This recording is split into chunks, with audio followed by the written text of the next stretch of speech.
ગણિત ધોરણ 8 પ્રકરણ 3 ચતુષ્કોણની સમજ ભાગ 11 જેમાં આપણે સ્વાધ્યાય 3.3 પ્રશ્નો 10, 11 અને 12ની વાત કરીશું. તો એ પ્રશ્નો 10, 11 અને 12 જે છે એ એક નવા ચતુષ્કોણનો પ્રકાર વિશે છે. તો એ ચતુષ્કોણનું નામ છે સમલંબ ચતુષ્કોણ. તો સમલંબ ચતુષ્કોણ કોને કહેવાય હું તમને અહીંયા આકૃતિ દ્વારા સમજાવું. દાખલા તરીકે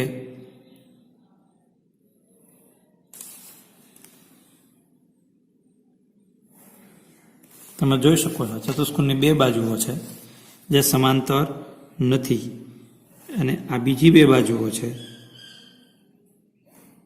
જે એકબીજાને સમાંતર છે. અહીંયા હું તીરની નિશાની દર્શાવું એ બે બાજુઓ એકબીજાને સમાંતર છે. તો એવો ચતુષ્કોણ કે જેની સામસામેની બાજુની કોઈ એક જોડ સમાંતર હોય, આ જોડ સમાંતર નથી, આને આપણે આમ લંબાવીએ તો આગળ જતા છેદે, એટલે આ સમાંતર કહેવાય નહીં. એટલે કે અહીંથી અહીંનું માપ ને અહીંથી અહીંનું માપ દરેક જગ્યાએથી બે રેખાખંડ વચ્ચેનું અંતર માપીએ તો સરખું નથી, માટે સમાંતર નથી. જ્યારે આ બે રેખાખંડ વચ્ચેનું અંતર ગમે ત્યાંથી માપીએ એક સરખું છે. તમે જોઈ શકો 3 લીટી જેટલું અંતર બેની વચ્ચે છે. એટલે આ બે બાજુઓને સમાંતર બાજુઓ કહેવાય, જે ગમે એટલી લંબાવા છતાંય આગળ જતા છેદે નહીં. તો સમલંબ ચતુષ્કોણ કેને કહેવાય? તો કે જે ચતુષ્કોણની બાજુઓની કોઈ એક જોડ સમાંતર હોય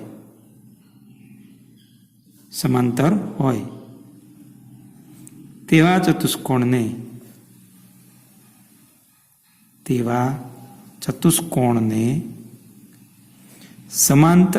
સમલંબ ચતુષ્કોણ કહે છે. સમલંબ ચતુષ્કોણ કહે છે. સમાંતર બાજુમાં અને સમલંબમાં શું ફેર? તો કે સમાંતર બાજુમાં સામસામેની આ જોડ અને આ જોડ બે સમાંતર હોય, જ્યારે સમલંબની અંદર આ બે બાજુઓ સમાંતર નથી, જ્યારે આ બે બાજુઓ એકબીજીને સમાંતર છે. એટલે જરૂર નથી કે આ બે સમાંતર હોય, કદાચ આ બે ઊભી બાજુઓ સમાંતર હોય અને આડી બાજુઓ છે એ સમાંતર ન હોય. એટલે સમલંબ ચતુષ્કોણ આને જ આ આકૃતિ જ કહેવાય એવું નથી. દાખલા તરીકે હું અહીંયા દોરું તો એ પણ સમલંબ ચતુષ્કોણ કહેવાય. આ સમલંબ ચતુષ્કોણ છે કારણ કે એમાં આ બે બાજુઓ સમાંતર છે, જ્યારે આ બે બાજુઓ સમાંતર નથી. એટલે આ બે સમલંબ ચતુષ્કોણ છે. હવે સમલંબ ચતુષ્કોણ આધારિત આપણે એક બીજો ગુણધર્મ શીખીએ, જેના આધારે આપણે દાખલાઓ ગણવાના છે. હવે એના માટે આપણે બે સમાંતર રેખાઓની છેદિકાની વાત કરીએ. દાખલા તરીકે આ એક રેખા અને આ બીજી રેખા, આ એમની છેદિકા.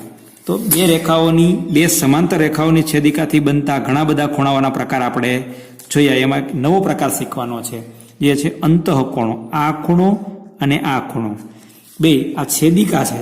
આ બે સમાંતર રેખાઓ છે, આ એની છેદિકા છે, એની એક જ બાજુના અંતઃ એટલે અંદરના ખૂણા છે. તો આ બે ખૂણાઓ પૂરક કોણો હોય. કેવા હોય? પૂરક કોણો. પૂરક કોણો એટલે બંનેનો સરવાળો 180 અંશ થાય. એવી રીતે આ ખૂણો અને આ ખૂણો પણ છેદિકાની એક જ બાજુના એટલે આ બાજુના છે, અંતઃકોણો કહેવાય, જે પૂરક કોણો કહેવાય. કારણ કે અગાઉ આપણે આ બે સમાંતર રેખાઓની છેદિકાથી બનતા ઘણા બધા પ્રકારના ખૂણાઓ જોઈ ગયા. દાખલા તરીકે આ ખૂણો અને આ ખૂણો યુગ્મકોણની જોડ જે એકરૂપ હોય. પછી આ ખૂણો અને આ ખૂણો પણ યુગ્મકોણની જોડ જે એકરૂપ હોય. આ ખૂણો અને આ ખૂણો બે અભિકોણો છે જે એકરૂપ હોય. આ ખૂણો અને આ ખૂણો અભિકોણો છે જે એકરૂપ હોય. આ ખૂણો અને આ ખૂણો જે રૈખિક જોડના ખૂણા છે જે પૂરક હોય. આ ખૂણો અને આ ખૂણો આ બંને રૈખિક જોડના ખૂણા છે. આ બંને રૈખિક જોડના ખૂણા છે. આ બંને રૈખિક જોડના ખૂણા. આ બંને રૈખિક જોડ. આ બંને રૈખિક જોડના ખૂણા છે. આ બંને પણ રૈખિક જોડ અને આ બંને પણ રૈખિક જોડ. અહીંયા આપણે વાત કરવાની છે સમલંબ ચતુષ્કોણની અંદર એક છેદિકાની એક જ બાજુના અંતઃકોણ. કેવી રીતે? આપણને ખબર છે કે આ બે સમાંતર બાજુઓ છે. આ છેદિકા લ્યો અથવા આ છેદિકા લ્યો તો આ ખૂણાઓ બે છેદિકાની એક જ બાજુના અંતઃકોણો થાય. બે સમાંતર રેખાઓની છેદિકાની એક જ બાજુના અંતઃકોણો જે પૂરક હોય છે, એટલે બંનેનો સરવાળો 180. એટલે આ બંનેનો સરવાળો 180 થાય અને આ બંનેનો સરવાળો પણ 180 થાય. કેવી રીતે? કારણ કે આ બે સમાંતર રેખાઓની છેદિકા આ છે, તો એનાથી બનતા આ બંને અંતઃકોણો છે, એટલે આ બે અંતઃકોણોનો સરવાળો પણ 180 થાય. આ બે અને આ બીજી પણ આપણને ખબર છે, આ બેનો સરવાળો 180 ને આ બેનો સરવાળો 180, ચતુષ્કોણના ચારે ખૂણાનો સરવાળો કેટલો થઈ ગયો? 180 વત્તા 180 એટલે 360. એટલે આપણે આ ગુણધર્મનો ઉપયોગ આપણે દાખલા 10 ની અંદર કરી અને હવે દાખલા ગણવાના છે. દાખલો 10 માં જોઈએ આપણે. નીચેની આકૃતિ સમલંબ ચતુષ્કોણ કેવી રીતે છે તે સમજાવો. આપણને ખબર પડે કે સમલંબ ચતુષ્કોણ હોવા માટેની શરત એક જ છે. કઈ? તો કે બાજુઓની કોઈ પણ એક જોડ સમાંતર હોવી જોઈએ. તો આપણે સાબિત એવું કરવાનું છે કે આમાંથી આ જોડ અથવા આ જોડ આપણે નજર સામે દેખાય છે, આ જોડ સમાંતર બાજુઓની જોડ છે. એ કેવી રીતે ખબર પડે? કે જો આ બે રેખાઓ છે, આ એની છેદિકા ગણીએ તો આ એના એક જ બાજુનો અંતઃકોણ, અને જો અંતઃકોણો પૂરક હોય તો બે રેખાઓ સમાંતર હોય. એવું 7મા ધોરણમાં આપણે સાબિત કરી ગયા. ખૂણાઓને આધારે બે રેખાઓ સમાંતર છે એવું. તો આપણે અહીં કહીએ કે અહીં ચતુષ્કોણ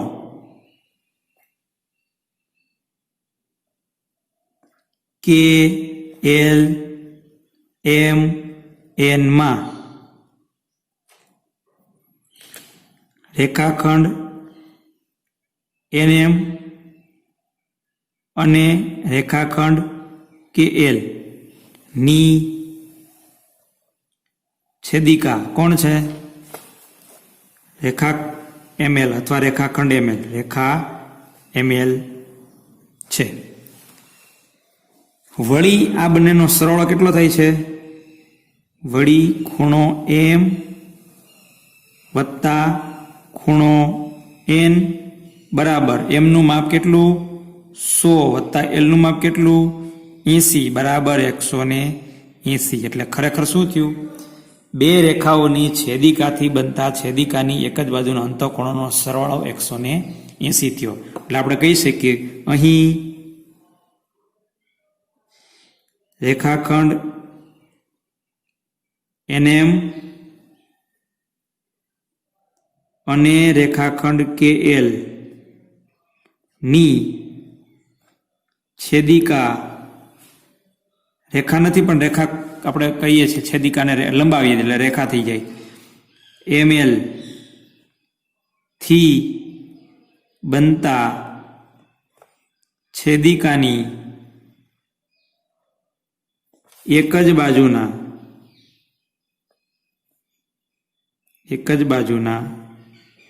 અંતઃકોણો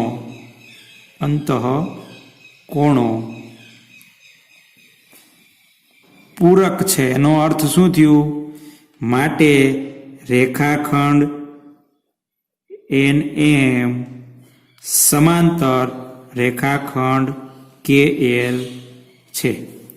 જો બે રેખાઓની છેદિકાથી બનતા અંતઃકોણો પૂરક હોય તો તે બે રેખાઓ કેવી હોય? સમાંતર. આપણે આ બે રેખાઓને એટલે બે રેખાખંડોને આ બે બાજુઓને સમાંતર સાબિત કર્યા. આ બાજુ જો સમાંતર હોય, આ ચતુષ્કોણની અંદર કોઈ એક જોડ સામસામેની બાજુની એક જોડ સમાંતર છે, એનો અર્થ આપેલ ચતુષ્કોણ એ સમલંબ ચતુષ્કોણ છે. માટે ચતુષ્કોણ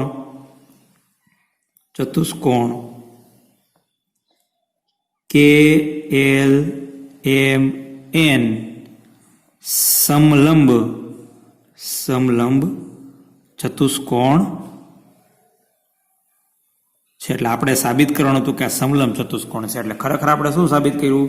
કે આ ચતુષ્કોણમાં બાજુઓની સામસામેની કોઈ એક જોડ સમાંતર, એટલે આને આપણે સમાંતર સાબિત કરી, એટલે આપણે આ સમલંબ ચતુષ્કોણ સાબિત કર્યો. એના માટે આપણે શેનો ઉપયોગ કર્યો? તો કે બે રેખાઓની છેદિકાથી બનતા અંતઃકોણો પૂરક બન્યા. પૂરક જો બનતા હોય તો આ બે રેખાઓ કેવી હોય? સમાંતર. અને આપણે ખરેખર એવું જ જાણીએ છીએ કે બે સમાંતર રેખાઓની છેદિકાથી બનતા અંતઃકોણો પૂરક હોય. તો એનાથી ઉલટું, જો બે રેખાઓની છેદિકાથી બનતા અંતઃકોણો પૂરક હોય તો તે બે રેખાઓ એકબીજાને સમાંતર હોય. આવી રીતે આપણે આ દાખલાને ગણવાનો છે. હવે દાખલો 11 જોઈએ. દાખલો 11 છે કે આકૃતિમાં જો રેખાખંડ AB સમાંતર રેખાખંડ CD હોય, આ બે રેખાઓ સમાંતર આપી છે, તો ખૂણો C, B આપ્યો છે, આપણે ખૂણો C મેળવવાનો છે. તો એના માટે પણ આપણે સમલંબ ચતુષ્કોણનો જે ગુણધર્મ છે, બે રેખાઓની છેદિકાથી બનતા અંતઃકોણો પૂરક હોય એનો ઉપયોગ કરશું એટલે આ બેનો સરવાળો 180 હોય તો આ બી આપ્યો છે તો આપણને સી મળશે. આપણે કહી દઈએ અહીં ચતુષ્કોણ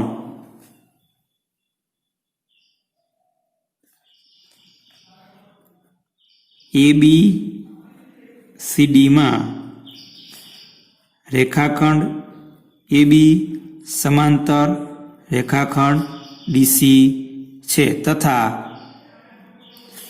રેખા BC તેમની છેદિકા છે. માટે ચતુષ્કોણ ABCD કેવો થશે? સમલંબ ચતુષ્કોણ છે. સમલંબ ચતુષ્કોણ છે. સમલંબ ચતુષ્કોણ થવા માટે આ બે રેખાઓની જોડ સમાંતર છે. તો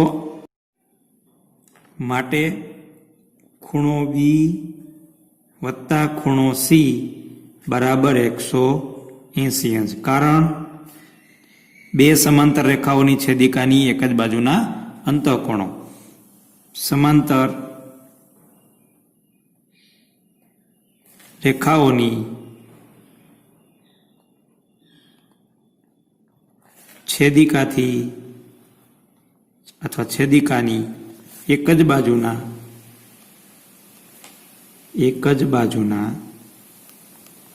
અંતઃકોણો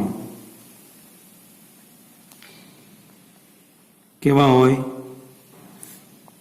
પૂરક હોય છે. પૂરક એટલે બંનેનો સરવાળો 180 થાય. તો આપણને બી નું માપ આપ્યું છે કેટલું છે? 120. તો આપણને ખૂણા સી નું માપ આપણને મળશે. આ સમીકરણનો ઉકેલ મેળવીએ એટલે 120 ને પેલી બાજુ લઈએ. માટે ખૂણો સી બરાબર 180 ઓછા 120.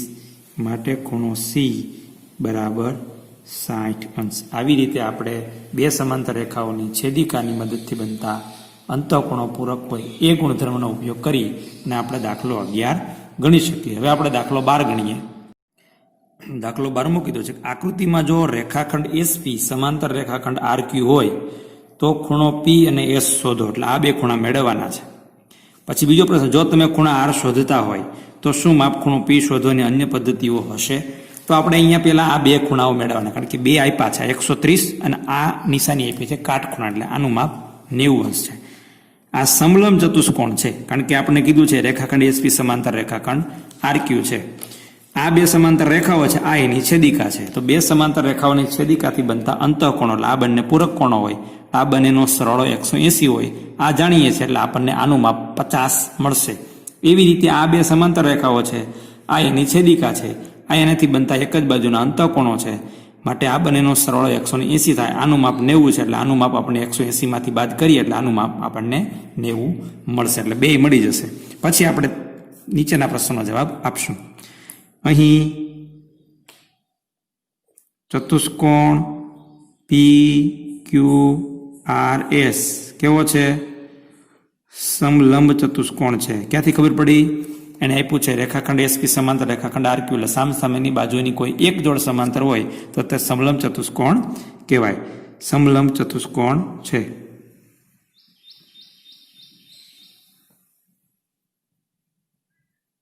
હવે આગળ વાત કરીએ. અહીં આ P ખૂણો મેળવવા માટે આ બે સમાંતર રેખાઓ આ એમની છેદિકા એનાથી બનતા અંતઃકોણો. રેખાખંડ SP સમાંતર રેખાખંડ RQ ની છેદિકા કોણ? રેખા PQ. છેદિકા રેખા PQ છે. એનો અર્થ કે આ બે ખૂણાઓ છેદિકાની એક જ બાજુના અંતઃકોણો છે. ખૂણો P વત્તા ખૂણો Q બરાબર 180 અંશ. કારણ આ લખી શકીએ રેખાખંડ SP સમાંતર રેખાખંડ RQ ની છેદિકા રેખા PQ ની એક જ બાજુના એટલે કે છેદિકાની એક જ બાજુના અંતઃકોણો કેવા હોય છે? અંતઃકોણો પૂરક હોય છે, એટલે કે બંનેનો સરવાળો 180. આ કારણ લખો તો પીનું માપ આપણે મેળવો. ક્યુ આપ્યું છે, કેટલું છે? 130 બરાબર 180. 130 ને પેલી બાજુ લઈ જઈએ માટે ખૂણો પી બરાબર 180 ઓછા 130. બાદબાકી કરીએ માટે ખૂણો પી બરાબર 50 એટલે આપને ખૂણો પી મળી ગયો. એવી જ રીતે ખૂણો આર મળશે. અહીં રેખાખંડ એસપી સમાંતર રેખાખંડ આરક્યુ ની છેદિકા કોણ છે? આને લેવાનું. રેખા એસ આર છે. તો હવે આ બે સમાંતર રેખાઓ આ એમની છેદિકાથી બનતા આ બંને અંતઃકોણો છે, એક પૂરકો. એટલે માટે ખૂણો એસ વત્તા ખૂણો આર બરાબર 180. કારણ આ જ કારણ એનું કે રેખાખંડ એસપી સમાંતર રેખાખંડ આરક્યુ ની છેદિકા રેખા એસ આર ની એક જ બાજુના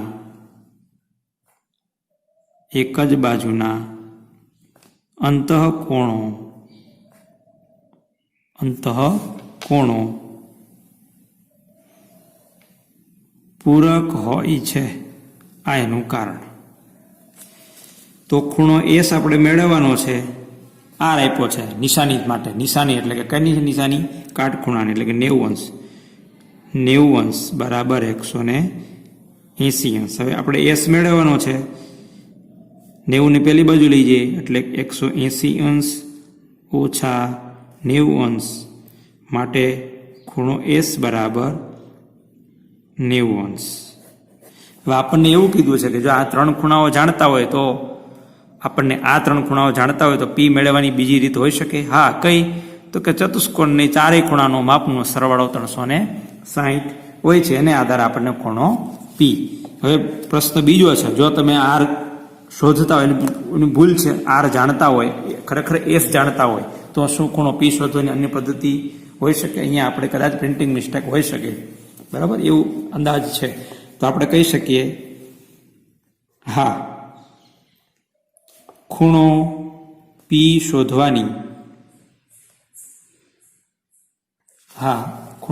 પી શોધવાની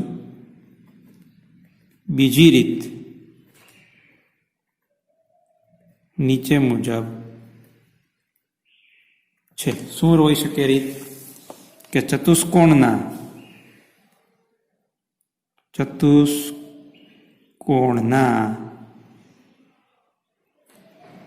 ચારેય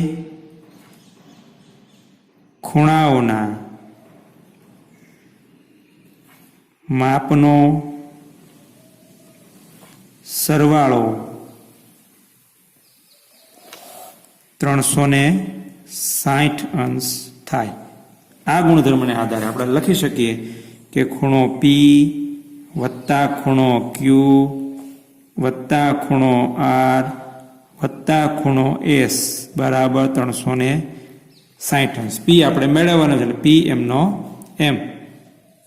ક્યુનું માપ આપણે આપેલું છે 130, આરનું માપ આપેલું છે 90, અને એસનું માપ આપેલું હોય તો, એટલે કે એસનું માપ આપણે શોધી લીધું. આપણે કેટલું છે?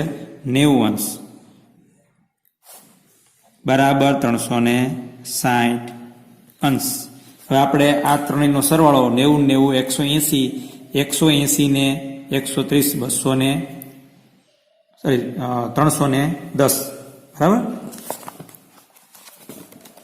તો શું થશે?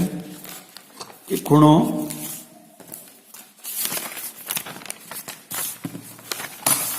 માટે ખૂણો પી વત્તા 210 બરાબર 360. 210 પેલી બાજુ લઈ જાય માટે ખૂણો પી બરાબર 360 ઓછા 210 માટે ખૂણો પી બરાબર 360 માંથી 310 હો, 210 નહીં, 310 બરાબર 50 અંશ. એટલે ખૂણો પી આપણે મેળવ્યો 50 અંશ. આ બીજી રીતે મેળવ્યો. અહીંયા આપણે ખૂણો પી મેળવ્યો તો એક બીજી રીતે, અલગ રીતે. તો આવી રીતે દાખલો 12મો છે એ આપણે ગણવાનો હોય છે.